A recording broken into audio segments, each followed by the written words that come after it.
What I remember my dad for, though, isn't missing time with him when I was 5 years old. I remember, as a kid, you only remember stuff that like matters. You know what I mean? So yeah, maybe it sucked for my dad not seeing me when I was 5, but my memory of him, not once did I ever think about, gosh, he was at the high school working on football 70 hours a week. Yeah, you know what I mean? Same token could go for everyone, though. I think everybody that is an entrepreneur, and what is an entrepreneur, my definition is a creator, someone who creates something and brings something to the marketplace that either provides value or solves a problem.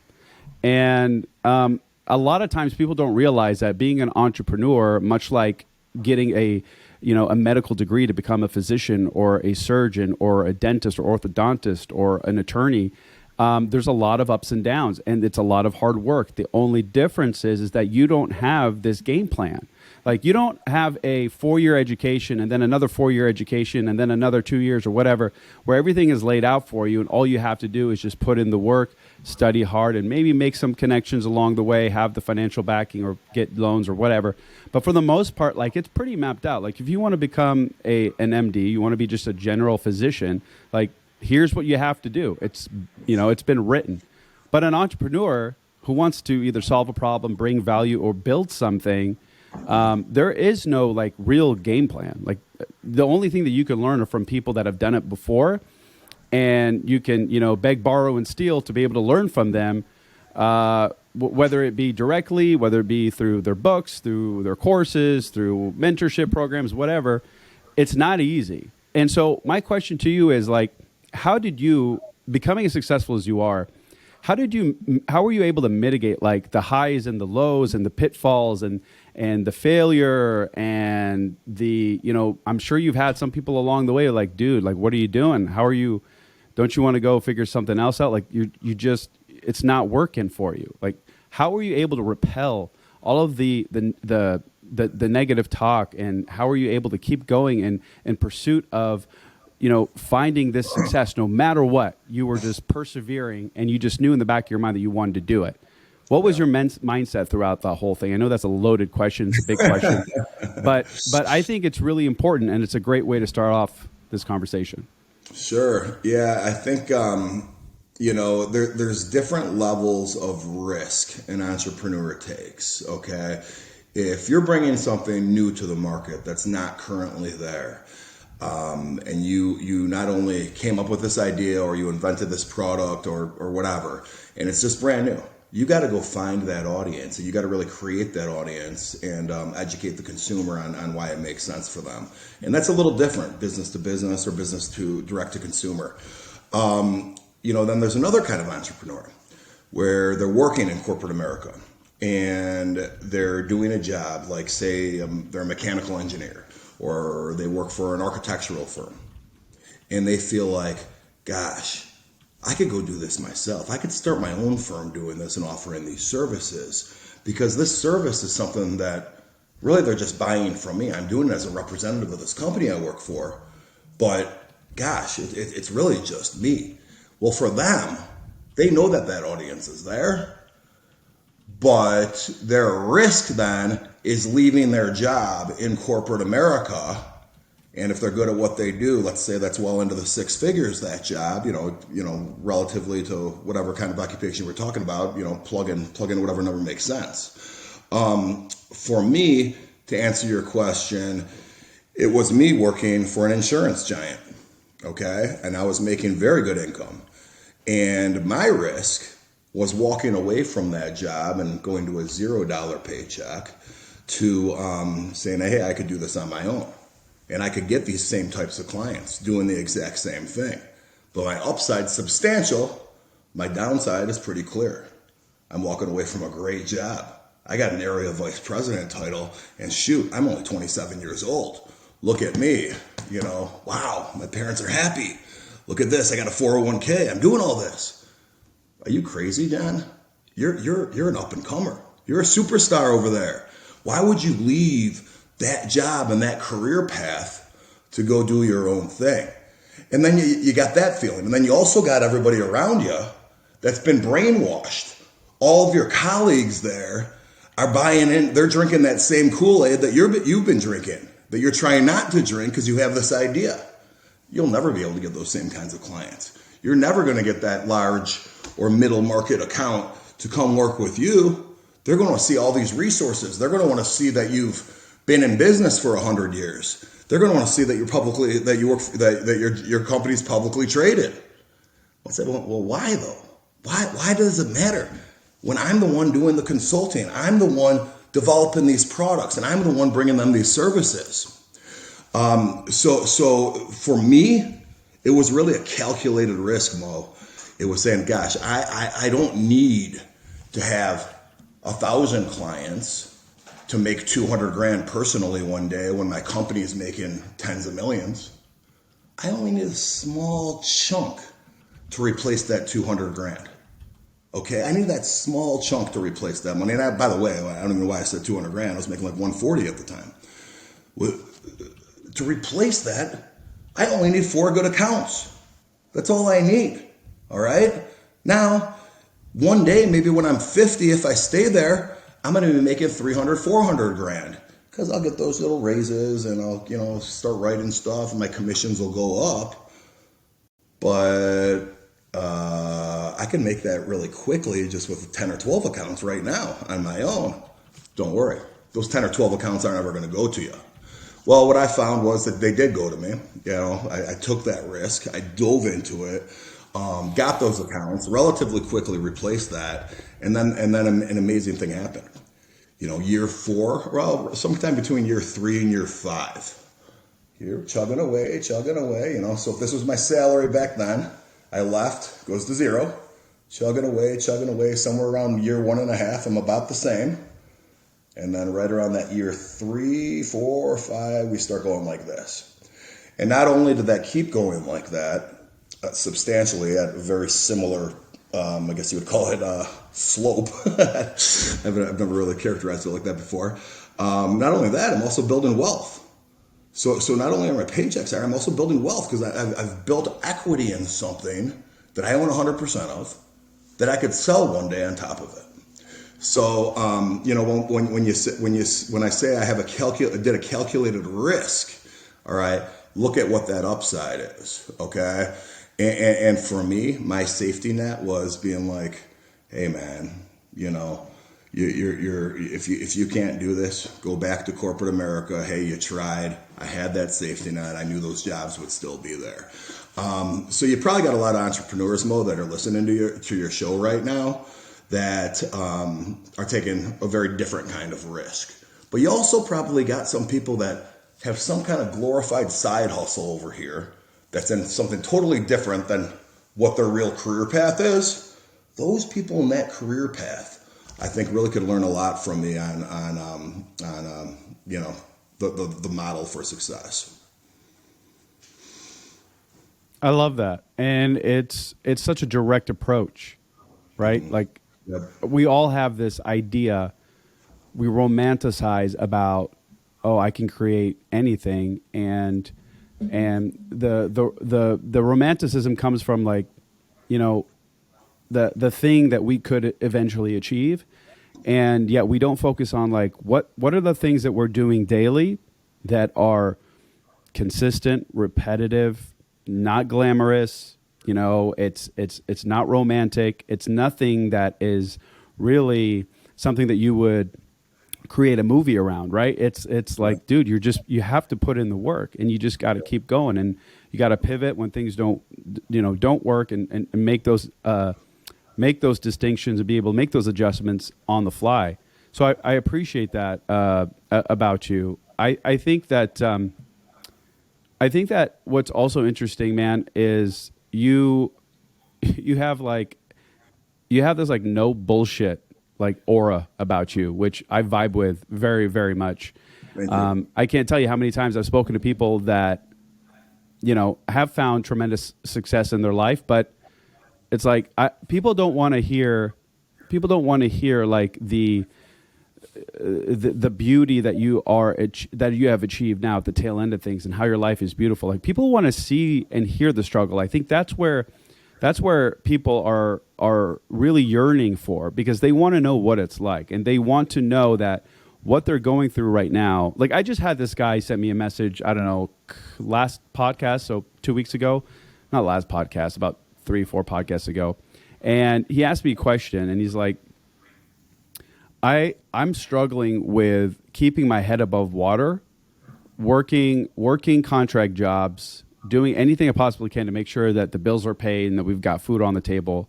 Yep. And it's like every day I feel like I'm going against the grain, and I can see my wife and I can see my friends and I can see my family just luring over my shoulder, looking at me with discontempt and just, what the fuck are you doing? You know what I mean? And this is Yep. basically, this was, I'm paraphrasing, but that's kind of like Yeah. what he was asking. I'm like, I don't know if this is something I should continually pursue. Yep. Yep. You know? So like, Yep. what would you say to somebody like that? And maybe he's listening, and if not, I'll definitely respond to his question with a clip of this video. I got to tell you, man, here's what I'm going to tell you. All right. I have a phrase where I say, don't take dieting advice from a fat guy. Yeah. Don't go ask some fat guy what his best diet plan is. All right? Think about this. You wouldn't, would you? You ask No. some guy that's obese how to lose weight? No. Okay? Maybe to find out what not to do. Don't let outsiders influence you that have never started a business, that have never started a company. Okay? Whether it's your parents, whether it's your brother, whether it's your girlfriend. You know what I mean? Like, it just doesn't make any sense to let them influence you. Go talk to people that have actually done it. And what's a sad part about this is if you were in a situation like I was in corporate America, okay, where everyone's drinking the Kool-Aid, hey, this company we work for is awesome, look at us, we're awesome. You're going to get, hey, man, your buddy that you go to lunch with every day and happy hours with once a week, hey, what do you think of this? You know, he could never tell you it's a good idea because that means he's wrong. Unless you're lucky enough to find someone with the exact same mindset. But you got to remember, no one has that mindset. That's why they work there in the first place. You know what I mean? So you know, I'll just go ahead and say, because you drop this, who the fuck are they? Yeah. Like, who cares? What would their advice matter? Except to maybe do the opposite. Okay? Because that's not what you're trying to do, man. So you could talk yourself into or out of anything. Keep talking to those people, and you're going to be very, very well talked out of it if you let it influence you. All right, that's awesome. Yeah. Yeah. Yeah. It's just like, get rid of that noise no matter where it's coming from. Otherwise, it's only going to bring you down. It's like you got to create this wall, this barricade around you. That's right. You know, That's otherwise right. you could be the strongest person in the world. Like if that wall is made out of concrete and it just keeps closing in, I don't think you could bust through. Yep. That's right. So let's switch gears just quickly. Sure. I'm a big advocate of discipline, and I feel like a lot of discipline is fermented in sports or in sport, Yeah. whether it be martial arts, football, basketball, soccer, doesn't matter. I feel like discipline, if you want to be an incredible player, an incredible teammate, an incredible fighter, like you have to have some form of discipline to be able to get you to that point. So I wanted to ask, like, do you feel like, you know, in your college days, in your football days, do you feel like you developed a core discipline? And if so, what was like your number one thing that kept you going, and the number one thing that was like pulling you away from it? Yeah, definitely a work ethic. So I played football at both Notre Dame and Northwestern University. Started at tight end at both institutions, and even if I wasn't the starter, even if I was the eighth string walk on the team, to be on those teams, you need to have discipline. You're showing up on time, you're not leaving early, and you're working your rear end off. And I'll tell you what, man, I didn't really know it at the time, but now I look back at my life, and it was definitely translatable. I had a couple hiring managers in my first jobs out of college that I love that you're an athlete. I love that you played football. I love that you played college sports. We look for that, and I didn't really understand why. As I look back now, older, it's so clear. It's so clear. I mean, I remember situations, you know, get into the office at 7 in the morning, where I'm the only one there, and it's 4:30 p.m. on a Friday. Guess what? It's me and maybe the boss are there. And it's like, I just didn't understand it. And I kind of wondered, are people not motivated to make money? I didn't, because it was a sales job for me. I was like, I'm going to work as much as I can. I'm going to come in on the weekends. I was motivated to make money. So I think some people might be motivated or want money, but they don't have that work ethic to do it. I'll never forget a situation. I was in a sales environment for my first job out of college. And often we would have to wait for our home office in Denver, Colorado, to get back to us with, the underwriters were located there. I won't get into the details. It's kind of boring for insurance. But the underwriters were there. They had to get back to us with numbers after they reviewed the financials before we could go out with a proposal. And sometimes the stuff just took longer than necessary. And, I'd hear, okay, well, don't be mean to your underwriters because, then they might, wait, don't be mean to the other underwriters, like on a personal level? Like they're not going to screw me over? Wait, we all work for the same company. We're trying to get this. I'm on the front lines. Who cares if me and that underwriter get along? Well, you learn over time. Okay, this isn't college football. Not everybody's operating this way. And I'll never forget it. I went to a home office tour. And, I was friendly to everybody and whatever. But there was a birthday party going on in the room next to us. And I'll just never forget, like, watching all the underwriters, like, celebrating this party, like, eating their cake. And it's going on for like 2 hours. And I'm like, okay, this would never have happened in our sales office. It's like, what is this? So, part of it, Mo, was really a learning experience for me that I was wired a little bit differently. And it was probably around that time that I kind of had an epiphany, you know what I mean? That, hey, listen, I'm doing a lot more than anyone else at this thing. It helps out that I was pretty talented at the career path I chose. And the combination of those two things, I think really put me in a position to prosper. So I realized that when I was probably about 25, 26 years old. Yeah, and that's big, which kind of, actually, I was thinking about this as you were talking. You seemed like a very, very self-aware person. Like you knew who you were at a very young age, at least enough to be able to identify certain things. And that's huge. I think self-awareness is like the superpower. I think if you understand who you are, what your weaknesses are, what your strengths are, you can modify and you can adjust and you can pivot and you can create something for yourself or create something out of yourself. And that's phenomenal. Were you always that way, or was it your experiences, you think, that kind of brought you to that point of life where you didn't even realize that you were self-aware, you just knew? You know what's funny about that? That's thank you for that characterization, by the way. But I think I was aware of it always, but it took me a second for each level. Okay? Yeah. So when I was on this level, hey, I could be in that management level one day. And then, if I ever get to that level, hey, I could be in that, regional manager level one day. You know what I mean? I would always look that one level ahead. And even now, okay, I'm in venture capital. And, you get into this. I had a big exit in insurance, and I decided to become a venture capitalist and do other things that we could talk about later or whatever. I don't want to digress this conversation. But when I got into it, I kind of almost come across a little self-deprecating at least, but not on purpose. It was because I truly wanted to learn everything happening around me. And then after I've learned, and I'm still learning, don't get me wrong, wait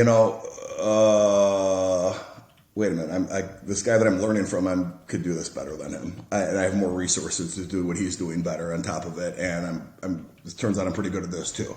You know what I mean? So it's like that awareness happens when it's, when that epiphany hits. So I don't walk into it with that awareness. You used to talk about medical doctors earlier. Okay. There's nothing in my mind that tells me I could go be a neurosurgeon right now. There is not one thing. Right. Well, who knows if I went into that field? I mean, I kind of doubt I could ever be a neurosurgeon, but let's just use that as an example. If I did, maybe I would end up at the University of Chicago as a neurosurgeon. Who knows?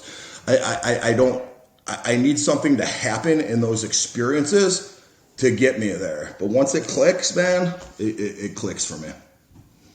Can I ask you a technical question? Sure.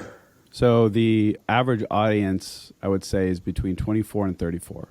Okay. Predominantly male. Okay. I think like 69% or 70% male. And this is something that I always get asked, and I think you're the perfect person to ask since you're in, I guess, finance. Would it be technically finance? Like kind of. Think about Shark Tank. I'm like one of the like Shark So, Tanks of venture so, capitalists. so you're an investor, and you've utilized, used, managed, and you just understand money. Is I guess the thing that I'm trying to say. Yeah, and I would say I understand business more though. Okay. Yeah. So what I'll do is I'll invest in startups that early stage venture capital that Yeah. I feel like I could not only put money into to help elevate, I could also bring some guidance to the table or my network or other resources to the table that would help that organization. Also, straight up Shark Tank. That's awesome. Yeah. Versus later venture capitalists, later stage venture capitalists, or even private equity firms. Those are the types of people that will have the true MBA like finance backgrounds. Where with what I'm doing, you don't really need that background. But it's still, I don't know where you were going with your question, but it's still very important just to understand money and understand, like what makes sense and doesn't make sense. If you can't understand that, it's very difficult. Yeah, I guess so. Yeah, that 100%. So this is my question, and it's not my question. It's a question that I get asked quite often, and I'm paraphrasing. But what if I wanted to start a business right now? I'm speaking on behalf of the people that have asked this question. If I want to start a business right now, and I have no seed money, like the money that I'm making is basically paying for my livelihood. Yep. What would you do? Yeah, I get that. I get asked that a lot as well. It's really going to depend on the idea. Okay. So I'll use myself as an example. I worked for an insurance company. I decided to start an insurance company. In that process, it was consulting and brokeraging where we didn't have to have a lot of money behind us to go and get these clients. You could just go in and you get commissions or fees, either commissions from the vendors or fees from the clients. And I was just doing mid-sized groups, and I developed a niche with colleges and universities, which allowed me to prosper because I was the only one doing it, and I came up with it. Okay, so that money was going to be flowing in with my, just by getting clients. That was what I did. You know what I mean? Starve until you start getting clients, then budget your life based on whatever revenue you had coming in. It was the position I was in there. If you have an idea that requires capital and you need seed money, now you got a little bit of a problem. Okay. Yeah. Now you gotta have, you gotta go external. I'm going to tell you what though. Okay. I'm an early stage venture capitalist. I look at this stuff all the time. If you got an idea that's like the one I just described, which is what I did, or that kind of environment, and I'm not seeing any need for you even to be raising money, then why the heck are you even talking to me? Just go live on a couch until you figure it out. But if you can't make money, let's say you want to start a logistics company, you want to buy 8 trucks, okay? All right. Well, then you need seed money because you can't start making money until you own the trucks or whatever. I'm sure there's workarounds for that for people that are out there in logistics. I'm not in logistics, but I'm just using it as an example here. Then you need to go outside and look around for that money. You could go to early stage venture capitalists like me.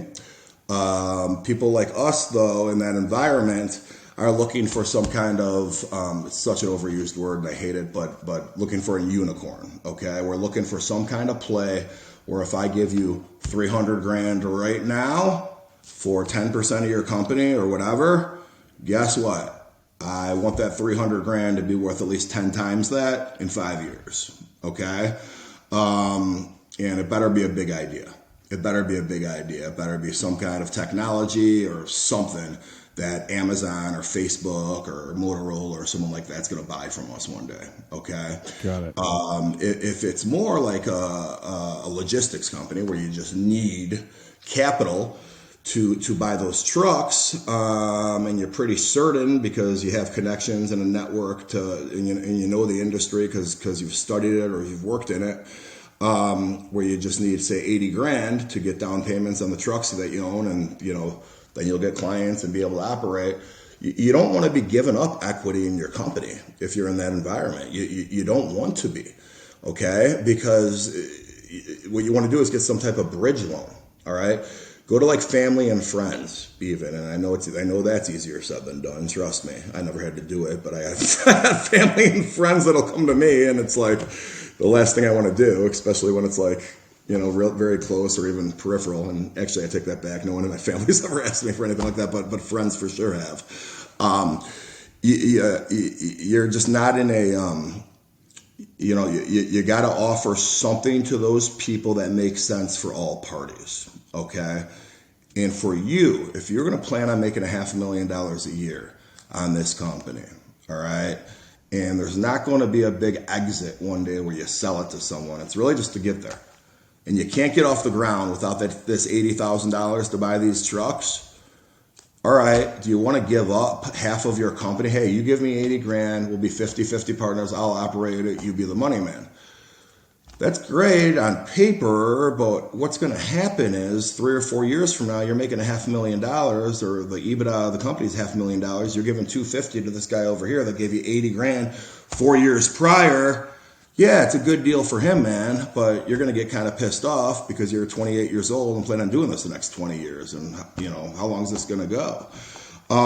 But you know what, though? Maybe that's fair. That was a fair deal for him. It's not a fair deal for you, though, if you play that out. So something that you might want to do, you get creative.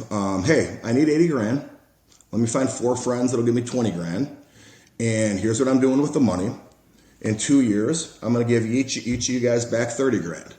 So for that 80 grand, I've given up 120 grand in 2 years. So you're limiting their upside. Okay? But guess what? You also have to limit their downside if you do that, or no one's going to take that deal in a million years. All right? So maybe you have equity in a home, or probably your 24-year-old audience probably doesn't.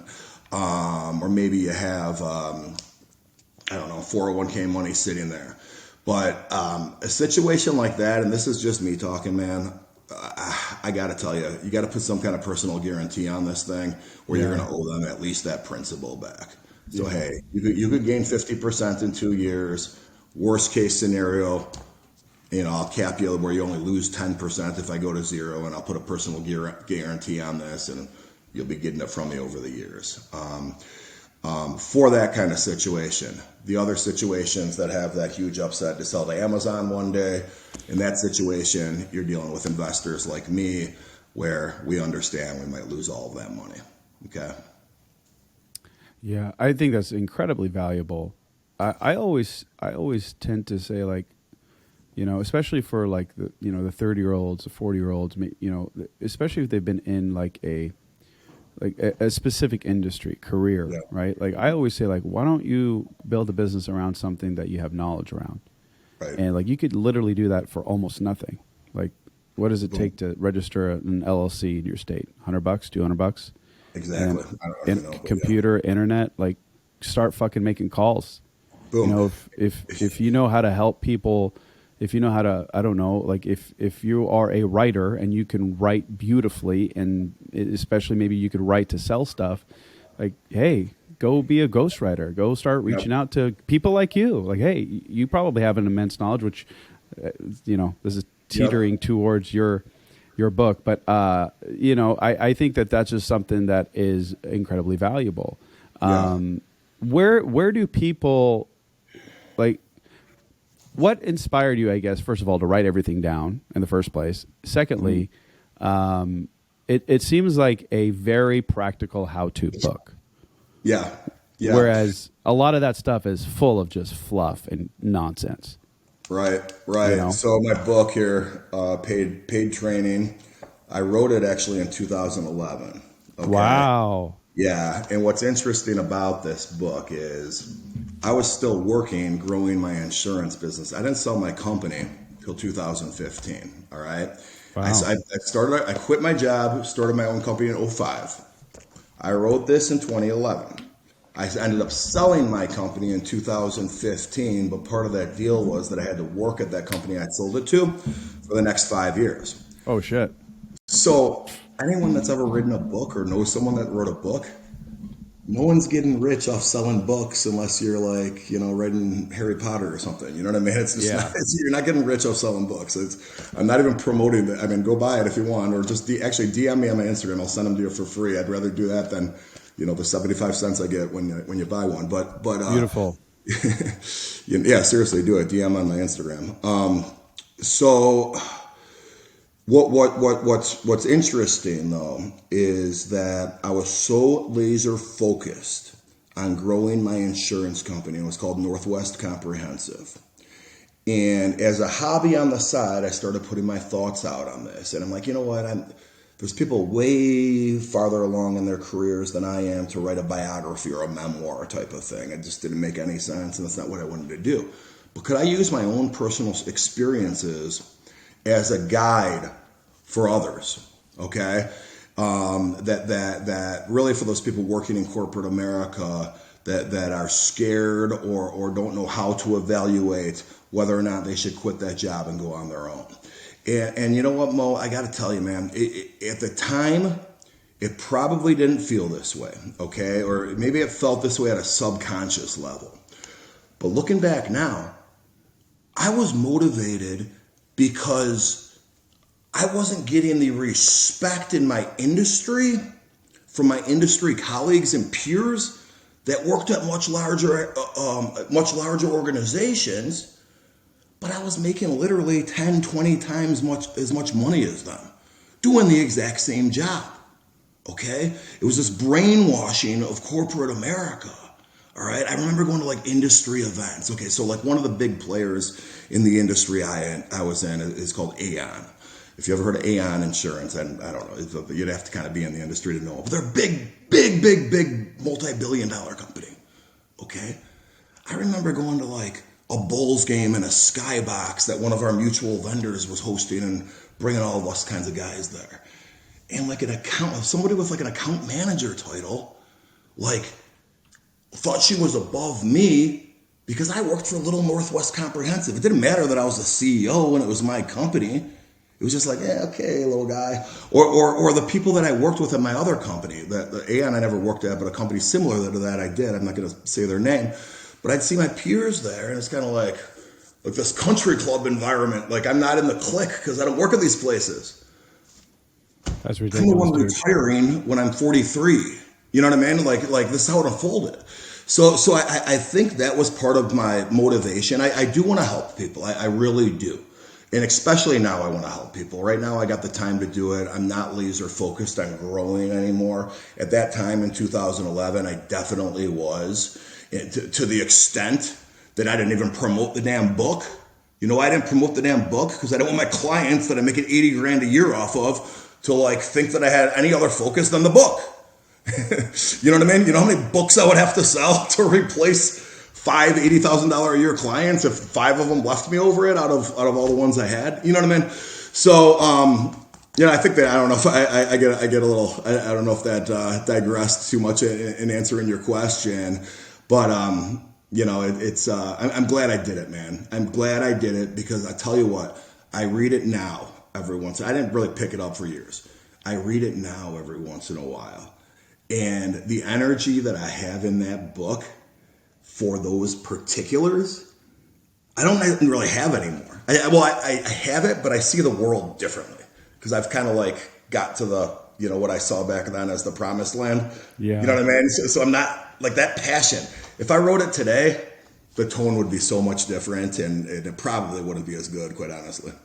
So you wrote this basically when you were in the middle of it all. Like, Yeah. I feel like Yep. everyone that is in the building phase or in the middle phase of whatever it is that they're building would benefit great. I want to read it, to be quite Thank frank. you. Yeah. Thank like you. I want to read it.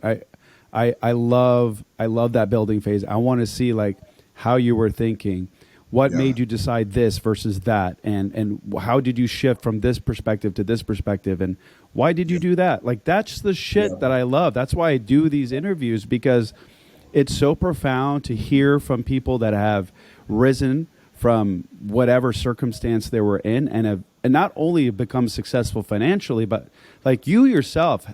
Like, I feel like as an individual, you have to change. Like, you can't just be the same person that you were when you didn't have anything to the person that you are now that has everything. Like, your perspective has to have some sort of change in significance in the way that you view the world. Like, you even just said it. Like, if you were to write it now, it wouldn't have the same sizzle in essence, right? Yeah, and you articulated that much better than I just did. Thank you for saying that. Absolutely, man. No, you're doing a great job, brother. And I just want to say, so just the book, and I didn't even know we were going to talk about my book today, but I'm going to tell you what, I didn't know we were going to talk about it, but I have it sitting right here. I'm just kidding. I will say this though, it is meant for that person in corporate America to help them evaluate leaving. And it's also encouraging you to not take like a Mark Cuban kind of approach. Hey, eat ramen noodles, live in the backseat of your car till you get there. It's more of an approach saying, hey, man, unless you're inventing Facebook or something, just learn the industry working for somebody else. Paid training. View that time there as paid training. And then it gets into the evaluation of how to know when you're ready to go out by yourself. So that's and actually I take that advice, man, that's worth $1 million. Like, I if this was me, I don't know, 15 years ago, and I could write you $1 million check for that advice, I would, because it's so pivotal, man. It is so pivotal. Like, go work for somebody, learn the fucking industry, get paid while doing it, and then go do your own thing. Yep. Like, how much simpler can you guys want? Like, that is literally the ultimate formula. So if you're looking at wanting to get into insurance or sales or real estate or mortgage or building your own business around advertising, media, whatever, go get a job, work a 9 to 5, learn everything you possibly can, get paid, support your family, all the while start building your side hustle. Slowly but surely learning everything you need to do. I fucking love that, man. Thank you so much for sharing that. One last thing before we got to let you go. I know we got about 15 minutes or so, but something that I wanted to ask you, what was like, I don't know if you had a family throughout all this. I don't know if you were married. I don't know if you had children. But if you did, or somewhere along the lines, like, well, let me ask you first. Did you have a family, or were you having any, were you married at the time? When I started my company? Yeah. Yeah, it's funny. It actually timed up hilariously. I had just gotten divorced and had a young kid at the time. At the time? Yeah. Mm-hmm. And how was that, like, how did that affect you? Like, you seeing your child? It was interesting timing. I'm actually really good friends now with my ex-wife, and we kind of kid a little bit. Hey, if you would have waited a couple more years, you would own half that company. We make a joke out of it. Her and her husband are actually really good friends of mine now. We go to vacations together and everything. Oh shit, that's great. Yeah. We've had co-parent. I should write a book on co-parenting and how to make it work. It's been a great experience. But from a man's perspective, I think you should. I think that would be great, because a lot of the stuff that comes out in that perspective is either written by a woman or a psychiatrist or psychologist of some kind, and it's nothing really practical. It's more based on theory. Yeah. Wow. You know what? Yeah. Maybe I don't know. Maybe we'll see. Bro, why not? Yeah. I'll tell you what, man. It goes back to what I said earlier about a calculated risk. Okay. Yeah. And one of the things that had happened to me, okay, was that I stopped learning and growing in the environment I was in at the company that I worked for. Okay. Yeah. Now, simultaneous to this and unrelated, I think at least, gosh, I never really thought about it this way, I also got divorced. I don't think those things had anything to do with each other, but maybe, who knows? No, they definitely did not. It was two totally mutually exclusive things going on, and it really was. So any psychologist listening, don't try to draw a parallel. Well, whatever. Anyway, so it just so happened that I was getting a divorce at that time. Now, Maybe somewhere mentally though, I was like, hey, you know what? F it. Let's go. You know what I mean? And I kind of wonder sometimes if I would have stayed married and that would have been enough for me and just having a family and gosh, keeping that job to keep that paycheck so we could plan a trip to Hawaii next year or whatever. I still had financial responsibilities to my daughter. You know what I mean? There were still things on the table that I needed to be doing, but maybe somewhere subconsciously, Mo, I was like, F it, man, because I don't have anything going on personally in that department right now, at least. That's occupying my passions. You know what I mean? Let's focus everything on your career. Mm-hmm. In focusing on my career, okay, grow.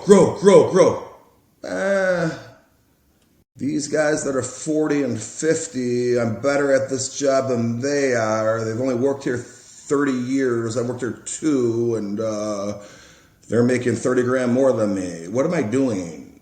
Okay, get out. All right. So it might be a little bit of a stretch, but as I'm talking myself into it here out loud, maybe that did play a role. Did you follow all that? I was kind of all over the place there. Yeah, no, I did. Yeah. I first of all, kudos to being able to sustain a relationship, build a relationship, and also have a current relationship with your wife that is co-parenting. That's a struggle for a lot of men. I mean, I don't know how I would do it. Especially, I mean, it would have to be. I guess it depends on the circumstance, but like my kids mean absolutely everything to me, and I know how much of a struggle it is, especially during their early childhood, when you're devoting so much time, like to building a business. Like, I remember being locked up for 14 hours a day, and my kids were growing up right in front of me. It's not always the easiest thing, but you have to have that like perspective of, but I'm creating this life that I want, but I'm going to share it with my child or children, and they're going to be able to benefit from it long term. Yeah. And I think a lot of people forget that. Like just because you're working your ass off doesn't necessarily mean you're going to be a neglectful father or a neglectful mother. Like we do it to have a better life. And like, and here's the other thing, man, that I wanted to share with you, and I want your stance on it. Like, could I say one thing about what you just said? Yeah. Real quick? Yeah. I lost both of my parents over the last few years, actually. Sorry to hear that, man. It sucks, right? My dad was a high school football coach, okay? He worked his ass off that all the time, all right? What I remember my dad for, though, isn't missing time with him when I was 5 years old.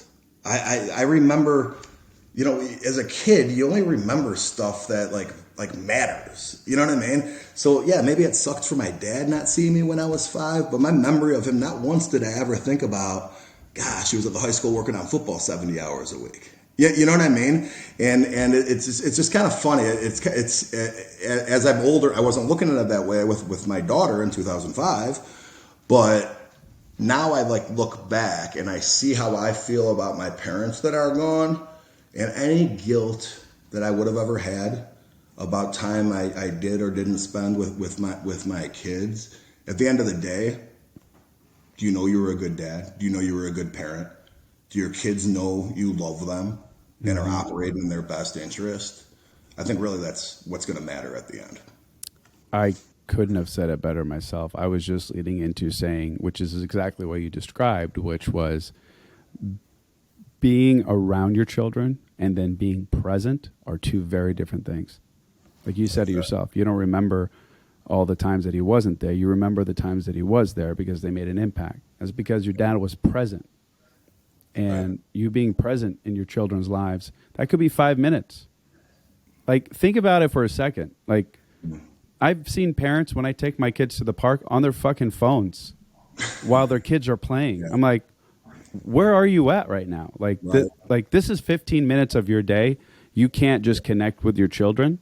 Yeah. And listen to them. Hey, Daddy, look at me. Like, you know what I mean? Like, that's the stuff that matters to them. And so if you can give 100% attention to your kid or kids, That is being present and doing what they want to do, even if it's for 5 minutes a day. They're going to remember that 5 minutes a day versus a 12-hour, 8-hour day where you're just sitting there on the couch completely, ignoring them while you do work or on social media or watching television while they're on their iPads or they're playing by themselves. Like, that's not being present. That doesn't matter. You physically being there. So I appreciate that, how you phrase that, and it's exactly what I wanted to say. And it makes all of the difference. This has been great, man. We got to have you back on. Like, this is awesome. Thanks, awesome. Yeah. I'm like, honestly, this has been a very easy interview for me, and I'm surprised we haven't crossed paths sooner than this. Yeah, totally, dude. I'm grateful for the opportunity. Where can people find you? How can they connect with you? Is there anything that you're offering that we could promote right now? Yeah. Well, thank you for asking that. Not really. Actually, I do post a lot of business related topics, really only business related topics, at my Instagram. It's at John Cerasani, JohnCerasani.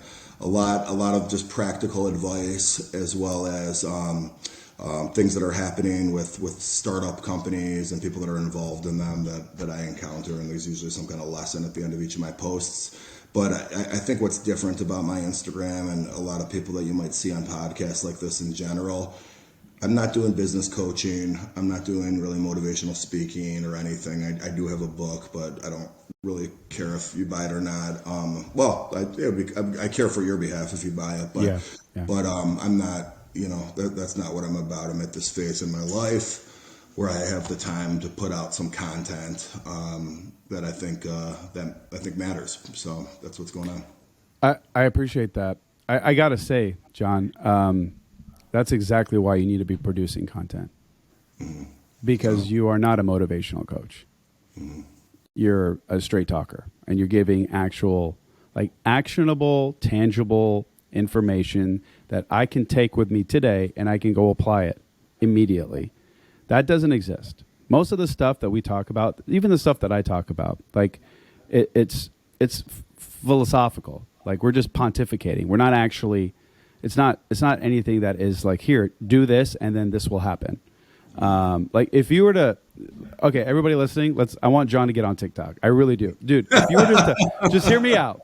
If you just, once a day, if you just busted out your phone, load it up, open the app, hit record, you didn't do anything. Here's what's cool about TikTok. It does not favor like polished content like Instagram. Instagram, it wants to be polished, pretty, nice, neat, whatever. Right. Post, edited, all that shit. TikTok, it's not. It wants to be granular. It wants to be raw, unfiltered nonsense. Just whatever it is you have to say. You don't need to worry about captions. You don't need to worry about title tags. You don't need to worry about hashtags, any of that shit. Yes, it can benefit, but if you were just to take once a day, you open up the app, you hit record, whatever was on the top of your mind that you felt could be valuable, and it was 10 seconds or 20 seconds or 30 seconds long, and you did that on a daily basis in 30 days, I guarantee you have 100,000 followers. I fucking believe it. Is that how it is? Is it that easy? All right. I believe it. Yeah. It's because right now the organic reach is insane. Yeah. And there's not enough of you, man. There's Bradley, who does a little bit more, no bullshit stuff. But dude, I mean, your come up story, your diverse background, you have the mentality of an athlete and the discipline of an athlete, and also the money side thing, the business thing, the entrepreneur thing. It's a very, very cool package that you've got. And I think that if you were to spend a few seconds just giving a tip and just publishing it and not doing anything other than that once a day, I really think it would be beneficial to a lot of people. And who knows, it could build a bigger brand that you already have. I'm just saying. All right, everybody that's listening, by the time this airs, I think we're probably going to have, a week or two before it actually airs? Yep, right? About 10 days, yeah. Maybe I'll have a TikTok account, so try Hell yeah. At John Cerasani on TikTok. I'm gonna harass you on Instagram, and then I'm going to follow you and watch your shit. All right, dude. I appreciate you, man. Thank you so much. This has been phenomenal. All right, stay in touch. All right, bye now.